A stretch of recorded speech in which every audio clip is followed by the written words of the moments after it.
Iran's President Hassan Rouhani is now flying to New York to attend the United Nations General Assembly. His plane is expected to land at John F. Kennedy Airport later in the day. Rouhani is scheduled to address the 68th General Assembly session on Tuesday. He will also meet with a number of high-ranking officials on the sidelines of the assembly. He will stay in the U.S. until Friday. Prior to his departure, Rouhani told reporters in Tehran that his trip is meant to show the real face of Iranians to the world as a peace-loving and cultivated nation. He added that the West should adopt an approach of negotiation and interaction to deal with Iran. The Iranian nation is under unjust international pressure and oppression. This nation has never been seeking weapons of mass destruction. This nation has itself been the victim of such weapons. The Iranian nation is only seeking development and progress within the framework of international law. It is being subjected to unjust economic and political pressure.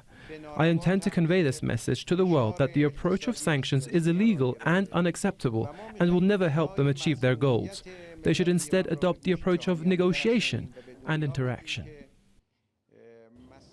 Well, to discuss President Rouhani's trip to New York a bit further, and I joined Professor Fawad Izzadi of the University of Tehran, who's joining us live now on the line right here in the Iranian capital. Professor, thanks a lot for joining us. Now, we spoke a bit about this yesterday too, Professor, but what are your expectations like going into this trip? Well, I think the message that Dr. Rouhani will have, as he said, is to basically present Iran's case to the international media that's available there and present there, and also some of the world leaders that are not as hostile as Israel and the United States towards Iran. And the case basically is that Iran has been a peaceful country, a peace-loving country. The last time Iran attacked another country was over 300 years ago. And the fact that we have all these pressures against Iranian people is a cause of concern for anyone who is interested in the issue of human rights.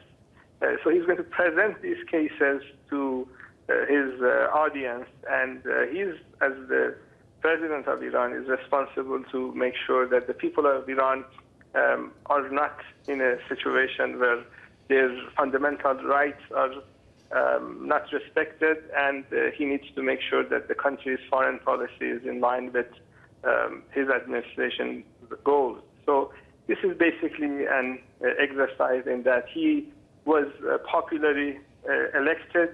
He, unlike last election, nobody really disputed the fact that free and fair elections were held in Iran, and he is going to New York with this popular mandate. Okay, we'll leave it there for now, but Professor, as always, we do appreciate your insight. That was Professor Fawad Izzadi of the University of Tehran speaking to us live right here in Tehran.